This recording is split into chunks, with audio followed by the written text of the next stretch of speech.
Hi, everyone. Welcome to the Android Chef. I'm Anastasia Lopez. There are cookies here in the front. I brought my own cookies, given the lack of cookies. Don't come up now to grab them, but at the end of the talk, if you want some cookies, they are there. I think most of us here, hopefully, have had some experience in the kitchen. And I don't mean just standing in the kitchen, which I assume all of us have done at some point of our lives, but I mean actually cooking. That could be something easy, like instant ramen. I think they're called noodle pot, but instant ramen, or something fancier, like oven pizza, or maybe pasta. Maybe some of you in the audience actually have cooking skills and can make their own bread, or they make their own pasta from scratch. In either case, from the scope, whether you're an instant ramen kind of person or a bread from scratch every morning, that wouldn't make you a chef. Wouldn't make you a professional chef. Maybe some of you are or have been a professional chef, so you're not included in that group. Being in a professional kitchen is very different from cooking at home or even at a friend's house. To start with, you're not gonna be alone. And I don't mean someone chit-chatting you while you cook and keeping you company and gossiping. I mean, people will be cooking alongside with you. It has advantages and disadvantages. You will have to rely on them, so you will get some help to get food out of the kitchen and into customers. But also you have to communicate, listen, and coordinate with them to actually get that food done. Mistakes are much more expensive in a professional kitchen. Obviously, it's at work, so it's much more stressful. It's much more stressful than when you make a mistake at home. For example, when you continuously confuse the sugar and salt. Guilty. Besides cooking, you will have to learn. You will have to learn and teach depending on your seniority, and of course, the scale of what you're cooking. So if you're one of the instant ramen kind of person that you only have to boil water, what happens if you have to cook that for 50 people? It's not that difficult, but you don't have the skills, the exact skills to do it just at once. You need practice. And the worst part of cooking in a professional kitchen, you cannot have a glass of wine while you're cooking. It's devastating. So if we were all here, go right now to the kitchens I assume they have, and we try to cook for the rest of the attendees, and we try to communicate, we're talking, we're listening, and we try to get some food out, we will probably fail miserably. We don't have the experience of actually being professional chefs. Even if we try and we actually get some food out, we could still not call ourselves chefs. So, what makes a chef a chef? How do they develop their skills and creativity to make beautiful and delicious, yummy food? Cooking is an expression of the chef's knowledge, of their mistakes and their experiences.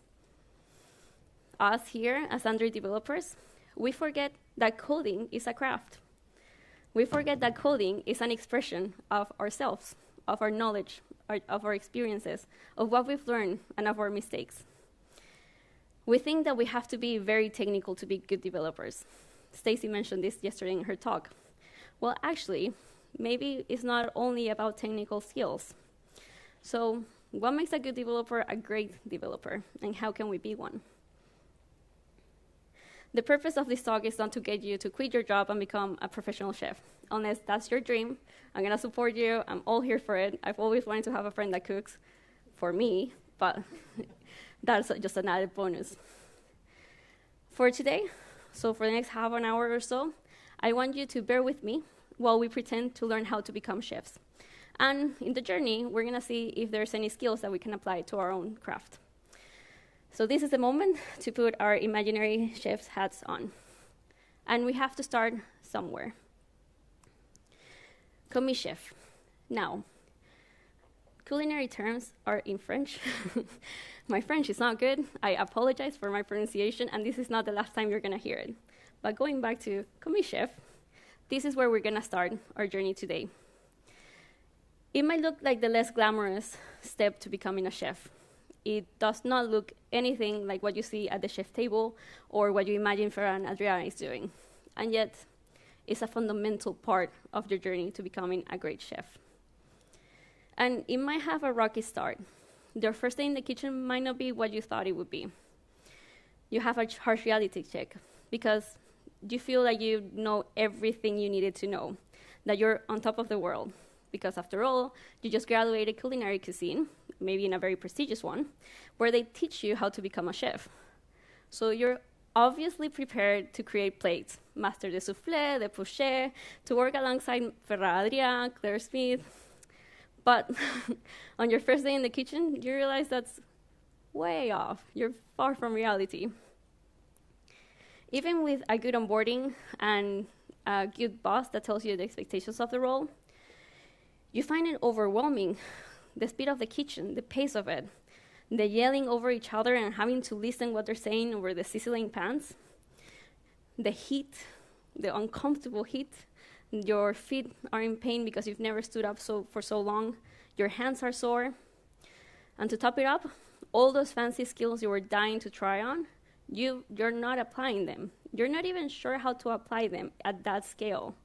The theory that you saw is very different from the practice. And the tasks that you're given sometimes look very boring. You're given very small, repetitive tasks. So chop and peel like dozens and dozens of garlics until your hands smell like garlic forever and you don't notice it anymore. Or chop potatoes, peel them, chopping vegetables before service, marinating meat, passing measuring mugs. And while you're doing all of this, you're making a lot of mistakes. Like you're making all the mistakes. And to top it even more up, you're learning. You have to learn. You're there to learn. That's your main expectation for the role. Learning. Does it sound familiar at all? I don't think the part of yelling is exactly the same as developers, unless you're working with me and Stacy, but we're just loud, not like yelling constantly. We also have a very comfortable working setup where we can sit or stand up as we wish, so we don't have sore feet. And then we don't have hand pain unless you're doing like unhealthy amount of coding in a weird way, which I don't think that's okay. But besides all of those things, I think the story is similar. Once you graduate from university or a boot camp, you feel like you're on top of the world. You've learned all the patterns, you've made a few programs, you feel like you've aced the university or the bootcamp, and you're ready to be a developer and to work on cool things, to release an app from scratch. You're on top of the world. And yet, on our first day of work, we realize that's not true. You're looking at a code base that you have no idea what it means. It does not look at all like the programs you've made. You have to work with legacy code bases. You have no idea where to apply the factory pattern you've been trying to apply. The lines are all blurry. The single responsibility principle, nowhere to be seen. And the job per se, you're given small, repetitive tasks. You solve similar problems, similar bugs over and over again. You do a recycler view over and over and over again until you dream about it. You do exactly the similar layouts over and over again. And while you're doing all of this, again, you're making mistakes. You're making all the mistakes. You're gonna ship a bug into production. Actually, you're gonna ship several bugs into production. You're gonna make mistakes in your code. You're not gonna write code perfect the first time. Not that there's such thing as perfection, but good enough code the first time. You're gonna miss edge cases. Luckily, they will be caught, hopefully, in code reviews. But you will be making a lot of mistakes. All these tasks have a purpose. They focus on identifying quality. This is a good potato, which you actually have to think about when you're a chef. This is the correct way to hold a knife. This is the correct way to fix a memory leak. We are ingraining these rules into our common sense. And then we add the repetitiveness of these tasks to reinforce the basics. It is an opportunity to better understand the product or the method. The pastry cook will know by precision, by a lot of trial and error, what color is the caramel sauce, the perfect color for the caramel sauce. The Android developer will know how to design a database scheme, again, with a lot of repetition and trial and error. It is with these basic skills and repetition that we learn how to adapt, because now we know what plan A is and what plan B could possibly be. It builds our gut instincts and good judgment. We learn how to identify quality, and that's the second expectation of the role. So identifying quality and learning. So if we were gonna go, so we're gonna be chefs, and someone comes, very famous, and gives us some advice, what would it be? The first one, I've mentioned it a lot, so I think you get it by now, but learn. Be curious and try to get involved as much as possible. Get your hands dirty. Shadow your colleagues, learn their techniques. For us, that means pairing. Pair as much as you can, and start doing code reviews. Even if you think you have nothing to say, just look at how people solve the problem. Learn the techniques and technologies relevant to the kitchen on your team. Meaning, if your team doesn't use Dagger for a valid reason, it's not worth you spending a lot of time investigating and learning Dagger, at least at the moment. Learn how the team works, how the company works, the process from idea to delivery, the agile methodologies that hopefully you're using, the release process. There's a lot of things to learn, and it can feel a little bit overwhelming. But the goal is to get comfortable with how the team operates, not just the code. You're not expected to know everything. You're not expected to come into a kitchen, and know how to master 30 soufflés on the go. You're not even expected to know how to cut onions at that scale. So it is okay to not be an expert because you're not expected to be an expert. This is why you work on a team with people with more experience, so you can learn from them and they can help you out. And because you are not expected to know everything, it will be implied that you will have questions. It's normal to have questions. So go for it, ask all the questions. There is no such thing as a dumb question. If in a code review there is something that's not very clear, ask for help. If you still don't understand it, ask for the person who wrote the code review to sit with you and go through it. If you have trouble deboning a fish fillet, again, ask for help. Someone will go with you and help you. This goes into the next part, which is take time to improve. Because you're not an expert and you're going to have questions, take the time to master those skills, or master it as much as you can. For the fish deboning, take time and do it over and over again. Hopefully you'll have a work culture where it allows you to take some learning time off. The same with Android. If you still don't understand where RxJava is or Dagger, if you're using it, of course, then take some time and learn how they work. And finally, find your voice. This might feel the most intimidating one, but every good chef has their own voice. They have their own opinions. And it's the time to starting to look for it. You can start small in team meetings or in Android catch-ups, whatever you have at your company. If you feel like there's a decision that you're not quite sure about, that you don't completely agree, voice it out. Obviously, always in a nice manner, but just say, hey, I don't think this is a good idea. Worst thing that can happen is that someone will explain you why it is a good idea. So take some time and start finding your voice. Whether you're in a kitchen or a team, they are not constant. They're always changing, and obstacles and curveballs will appear. Understanding what quality is and how to achieve it allows us to learn how to adapt and make the proper adjustment in regard to a particular ingredient, technique, or technology. So now we are done. We've graduated, or actually been promoted. We are chef de partie. Again, sorry for my French. Well done, congratulations, pat in the head. But you feel like you're in a kind of weird position. You are more confident on yourself, and not like for real this time, not like before. But at the same time, you realize how much you don't know, which makes you very insecure. Either way, you finally move forward. You have been trusted with a whole station. And you feel like it's a huge responsibility, and you don't want to disappoint, and you don't want to make mistakes. Spoiler alert, you make a lot of mistakes. It's normal. You will still burn things, and your colleagues will have to constantly give you a hand, which is completely fine. But you've gained autonomy. You can work kind of independently sometimes.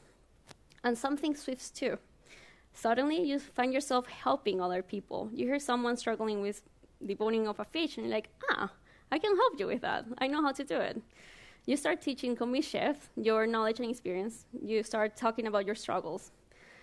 And voila, Just like that, you're helping people, and you thought you will never be able to. Not everything is rose-colored, though. You have the basic techniques, but suddenly you have to know precisely how long it takes you to cook the beurre blanc or the pomme purée, French.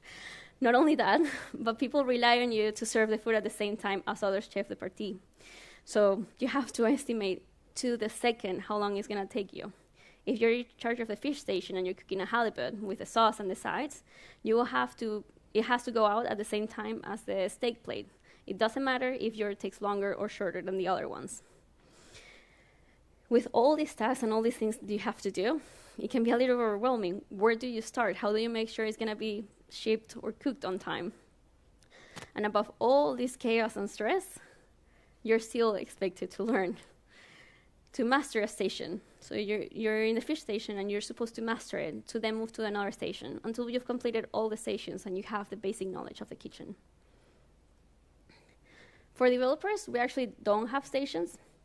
We could say if we were full-stack developers, I would say each station is a platform. So you go for full front-end, back-end, data, whatever. For our brain experiment, though, I see stations as small projects or features, even teams. You're no longer in charge of a small part of the problem. You're in charge of the whole problem. You're looking at a bigger picture. It is no longer focusing on the recycler view, but actually, how do you create this feature from scratch? How do you create an activity from scratch? How does it communicate with the backend? How does it need data? Do you need a database? You will be asked constantly, as Chet and Roman said, how long it will take you to finish this work. All the time. Can you give me an estimation? How much do you think it is? And the problem is no longer very concise. It's very abstract. You will have to chase QA, designer, other developers, product managers to try to refine it and understand the edge cases. The team is counting on you to ship these things on time. And I don't only mean your team. Maybe iOS is also relying on you if they want to ship a feature at the same time. You find yourself saying over and over again, just one more day. Today, I stand up, I'm going to finish this work, and that's it. Or one more week, and that's it. I'm going to finish this work. It's not true. We're not good at estimation yet, and it's normal. And it can be a little overwhelming, knowing that you don't know how to estimate, you're not used to doing this, and also realizing how much you don't know. And yet, suddenly, you hear someone having a problem with a memory leak or a bug that you're familiar with, and you hurry and help them. So just like that, you're helping your coworkers, and you're teaching, and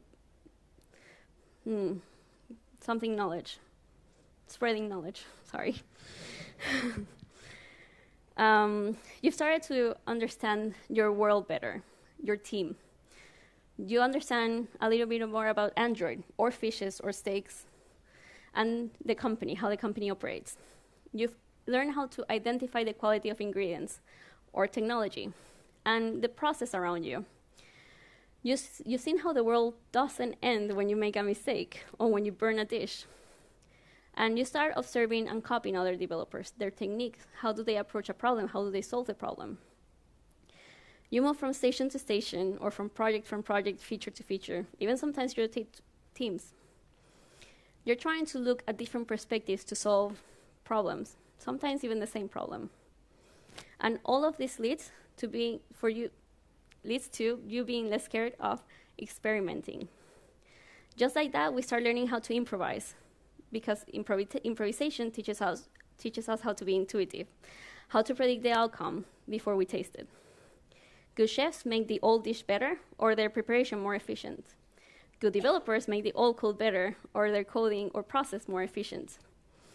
Rather than leaving it alone, good chefs and good developers take something that's not necessarily broken and break it just to see what happens, just to see the gooey part inside, and then to try to fix it to see how can they improve it. This impulse to innovate is what moves the craft forward. Let's take a water break, I'm sorry. Yeah, it's a good point for a break. Sorry.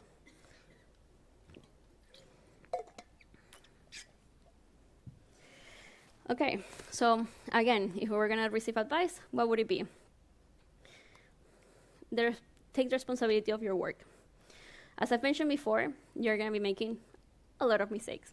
it's a never-ending mistake after mistake. Before, you could shelter yourself in your team, your experience, you're a junior, you don't know what's happening. Now it's time to start owning to your mistakes. Start owning and saying, I made a mistake, and be open about learning how to improve it.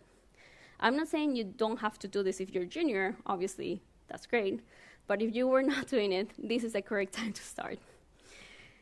And even if you haven't made a mistake, and you shipped an amazing feature or and you fixed a bug in, I don't know, record time, own up to it. We are constantly obsessing about the bad things that we do. The inner critic in us is very high, so we only look at the mistakes. So take the time to celebrate your successes in whatever way you celebrate. That's up to you. I'll leave that up to you.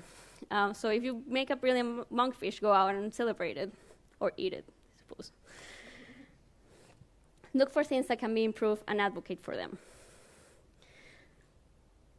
You have a better understanding of the code base. You can see where the code base is not great. So try to look for potential refactors, and convince your team on why those refactors are important. And don't stop at tech. Yes, there's always libraries we could add and things we could improve, but it doesn't stop there. Look for processes that are not very efficient, that maybe they have a bottleneck or they're being discriminatory to minorities. Try to advocate for the change and make the change happen. This is a time where you're starting to feel more confident and you have the power to do it. If you see some weird behavior at work, call it out. Advocate for the change. And continue improving. This is a constant. Just because you're mid doesn't mean that you finish up. So continue taking the time to improve your technique, to improve your core skills, communication, listening, teaching. And we call them core because they're very important. So before, we were talking about the refactors. You're going to need communication to actually tell the team why this refactor is important. You'll have to listen to their constraints or their struggles or what they're worried about. And you'll also have to learn how to compromise, because you will probably not get your ideal solution. All of these are core skills that are required for our day-to-day job, and will make us better chefs, better developers, better people. And finally, support the team. The voilà moments where you see you can help people, help people. You've been pairing to learn, which you should continue doing. Now start pairing to teach. You have knowledge already, even though you might feel like you don't have to. So start sharing the knowledge. And be honest about your learning struggle. If it took you a month to perfect the monkfish, tell that to the junior developer or the commit chef. Don't say, oh yeah, I had the monkfish in a day. That's just causing insecurity, and that's not going to make a better chef or developer to the other person. So be honest about your struggle and support them. Okay, so we've nailed that role, and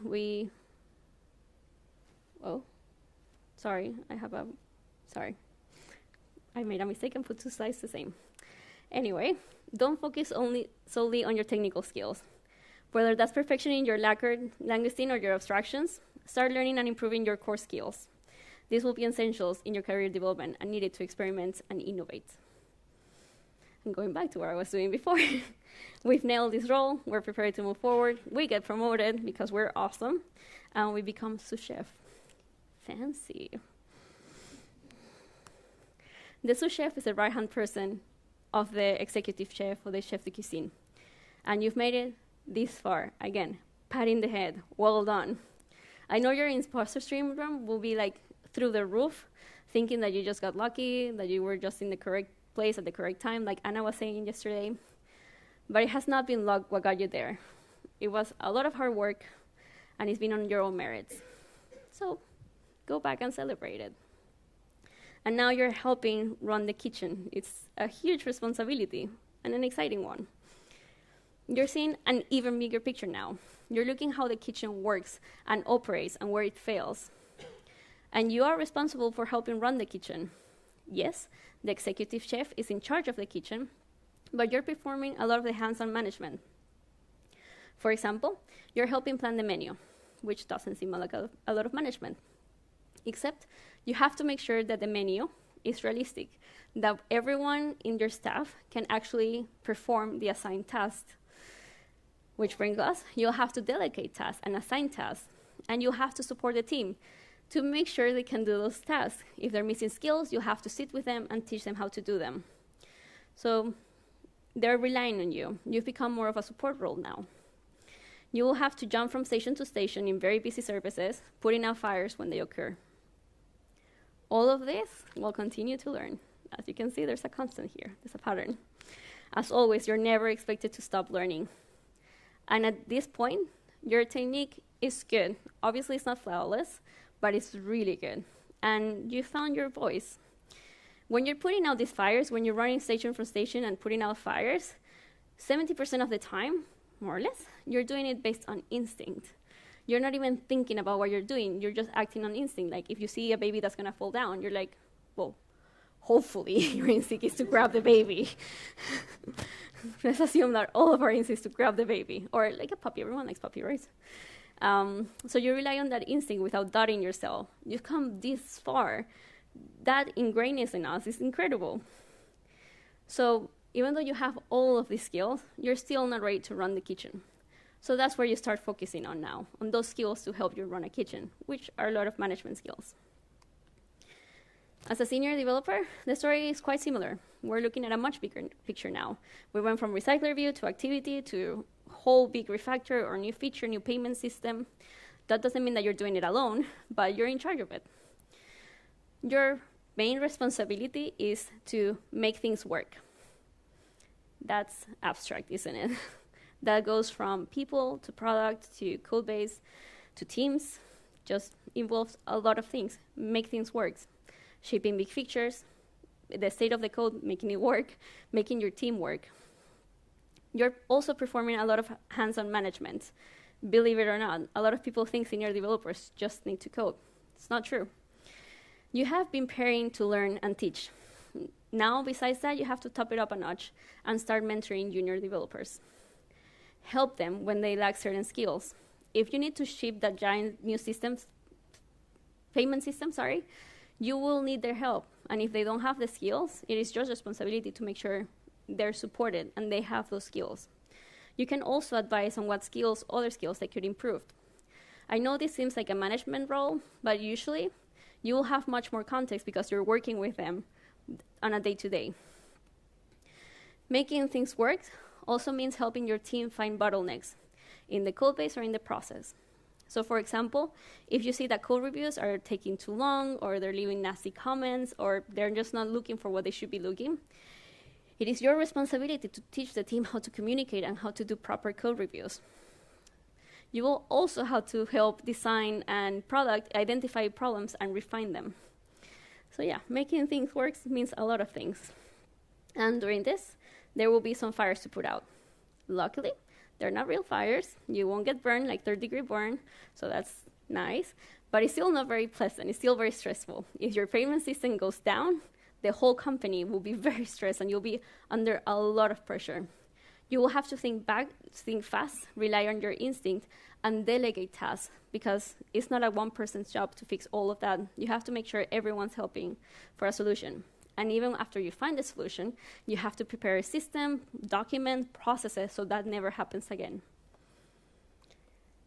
Basically, you have to help your team make sure they're the best they can be. The rest of the team look up to you. You're a senior person. They admire you. They depend on you, and you depend on them. A chef that doesn't rely on their staff, that doesn't take the time to teach, motivate, and listen to their team, will produce worse food. A developer that only codes and doesn't want to talk to anyone will just get on the way to the rest of the team and will actually ship worse code with more bugs.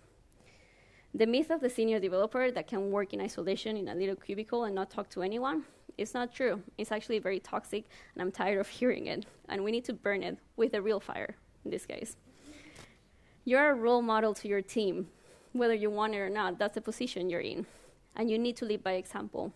Isolating yourself from the team is not a good example to lead by.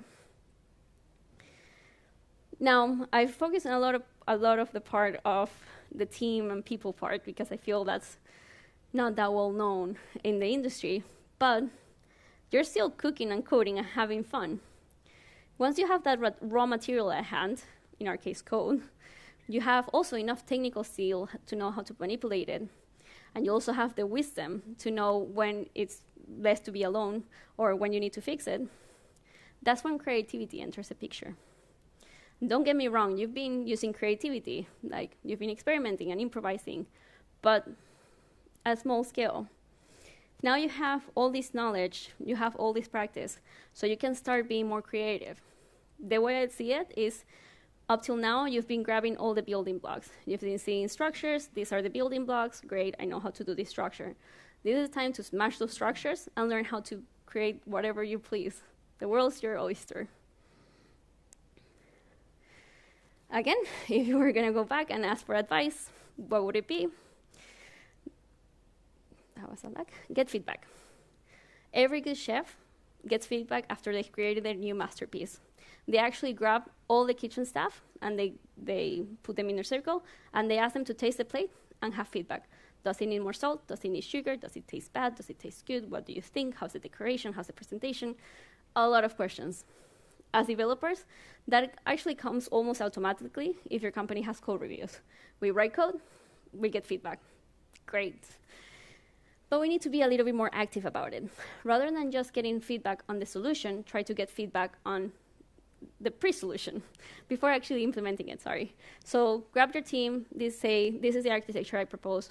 What do you think? What is your feedback? What am I missing? Continuously ask your peers questions along the lines of, what could I be missing? How will this not work? Etc. Know when to intervene. I've mentioned it before. A good chef will know when a plate or a dish is good enough or where it needs something else, where it needs to be fixed. A good developer knows when the code is good enough and where it needs to be fixed. There's no such thing as perfection. So when we say good enough, it's ready for production, for example. The new feature is ready for the users. And it doesn't stop at code. A good chef also knows when to intervene and help someone when they're having a problem. Good developer as well, when they need to help someone or they need to leave them alone to figure out the problem themselves. Be empathetic and be nice. You've been on the other side, you've been a junior developer, you have your imposter syndrome. Remember how it feels and try to make it better. When you're coding a solution, try to see the project through another person's pair of eyes or put yourself in their shoes. If you know how to write a very fancy, like a very big method in one line, good for you. Would that make the code better? Would a junior developer see the code and be like, oh yeah, I know exactly what's happening here? Or will they struggle and not understand what's happening and not be able to manipulate it when they have to? So again, you're leading by example, you're a role model. Try to be empathetic, try to remember how it is on other people. And be nice, because even if you know how to make the best potatoes, which I think that's Claire Smith, and you know all about Arxia and Dagger, it's kind of useless if no one wants to work with you. So be the person that everyone wants to go work with, that everyone's eager to go work with every day. Or like normal eager, not every day, super exciting. A lot of new and exciting challenges will come your way. This is a great time. You feel more confident, you've found your voice, but you have a bigger challenge, which is to overcome your habits. By now, you have a go-to way to prepare a sauté lobster claw or to create an activity from scratch or an application from scratch. You know exactly what libraries you're going to use and how you're going to build it, and et cetera, et cetera. But that's not good enough. You still have to continue learning and try new ways to solve all problems. The deeper challenge we face at that point is to create a dish that refines, improves, and pushes our own boundaries as chefs. The bigger challenge is to find a solution that pushes us out of our comfort zone as developers. Finally, I mean, this is the point, right? This is what we've dreaming on since like 34 minutes ago. We've become chef de cuisine. Well done, you've made it this far, and it has been hard. You've overcome all the difficulties. If you're a minority, like a woman or person of color, or a woman of color, it was even harder to get here. You had to push through much more bullshit, I'm just gonna say it. And if you look around at your level and you look at other chefs de cuisine, you will realize there are not that many people there like you. You don't feel identified with them. In fact, about 1 in 7 head chefs is a woman. So you can feel very isolated. But don't let that stop you. You are a role model. However you identify yourself, this is your opportunity to change things and use your position to lift people and change the industry. You're in charge of the whole kitchen, of who you hire, planning and executing menus, supervising staff, setting the budget, a lot of work.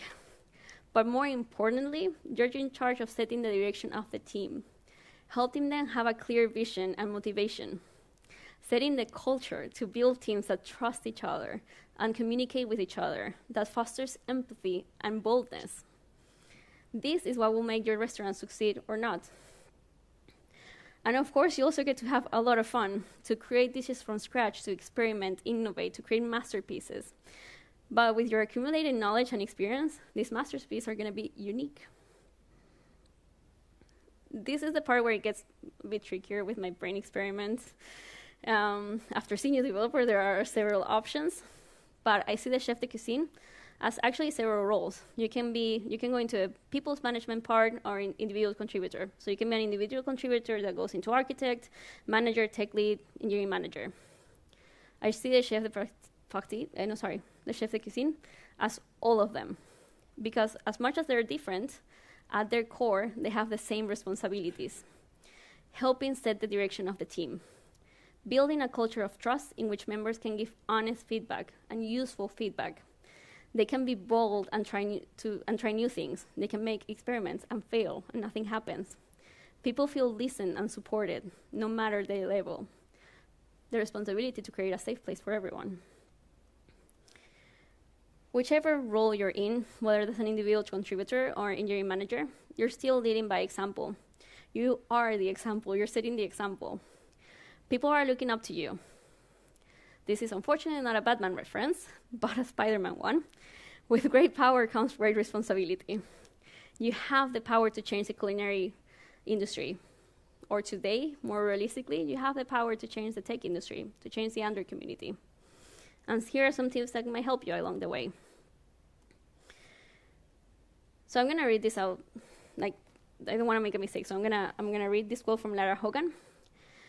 When privileged people begin to see the system of bias and privilege, their first instinct typically is to mentor those who haven't benefited from the same privilege. This is understandable. They want to help those who are marginalized grow, get promoted, or become better engineers, to help balance out the inequality that pervades our industry. But at its core, this instinct to mentor plays into the idea that those who are marginalized aren't already skilled enough, smart enough, or ready for more responsibility and leadership. Very smart words that I did not come up with.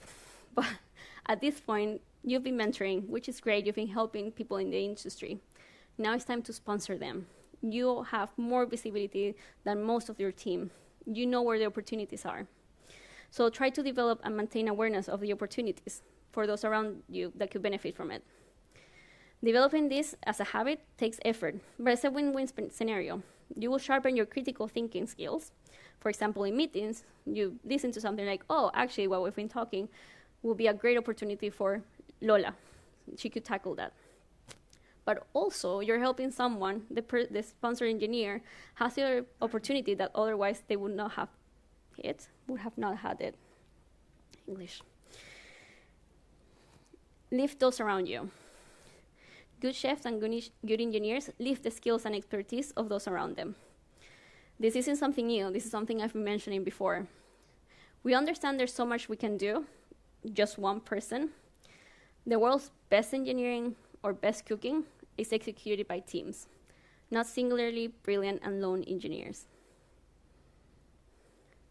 Understand your cognitive bias. I don't have that much time, so I'm not going to go into the cognitive bias part. I've talked about it in other talks, but you have to be aware of it.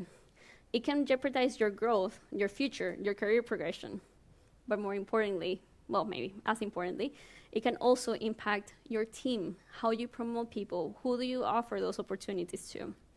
Even if you think you're being very rational, analytical, and you're just analyzing data, unconscious bias plays tricks on you. So when you're analyzing that data, you might just be analyzing it with your bias. So try to be aware of your bias. Breathe. This is the time when we take off our imaginary chefs. Congratulations, you've just graduated from Anastasia Chef Master Class. Well done. Through this talk, I divided the talk into junior, mid, and senior developers and whatever the next step is. Usually, the lines are not that clear. It is really hard to know when you move from one to another, when you become a mid developer or a senior developer. You just don't wake up one morning and be like, today is the day I'm a senior developer. Unless you get promoted, which, congratulations. But it usually doesn't happen like that. It's very hard to know when you're prepared to take more challenges, when you're prepared to look at a bigger picture, especially if you have the imposter syndrome monster inside looming over you. But look for the signs I've mentioned throughout the talk. For me, the gut instinct, that gut feeling of knowing something's not quite right, even if you cannot word it immediately, that's a great sign of how much you've grown. When you're tackling those bugs, those fires, and you're relying on your instinct, it means you've built that instinct, that yeah, you have the knowledge there. It's something that you can compare yourself at the beginning where you had no idea. Another sign of your progression is the fear. The more you progress, you still have fear. You always have fears. You always make mistakes, but you're less afraid. You're more ready to try and experiment, to try and create, to put creativity in everything that you're doing, even if you know that you're going to fall flat on your face. As you progress through your career, you're zooming out. I hope I made it clear. We started with a recycler view activity application. This is a basic example, but you're zooming out, not only in the code, but also in the team. If you're an engineering manager, you know what's happening at the business level and at the developer's level. At each point of your career, of that role, your job is to understand the picture that you're looking at that moment. And in each part, I mentioned some advice and skills that will be good for that role. That doesn't mean that they're not useful for the next role. If you're a senior developer, you're still allowed to ask for help. You're still encouraged to ask for help. So they're accumulated. These are the skills that will make us better developers. And further on, these are the skills that are going to make the industry better. As much as I've tried to generalize the path, at the end of the day, we are all unique. And it is our uniqueness, our experience, our knowledge. This is what we bring to our job. And we will be very different in that regard. This is why diversity is so important. Diversity creates better products, better teams. Find your uniqueness, as Stacy mentioned yesterday, and know what you bring to the table. At the end, a dish is simply the expression of a personal challenge, filtered to the cook's experience and knowledge. When we put on that plate a composition of flavor, textures, and temperatures, represents the ongoing evolution of the chef as an individual. And that is why it makes it amazing and unique. Hope you enjoyed the talk. Thank you very much.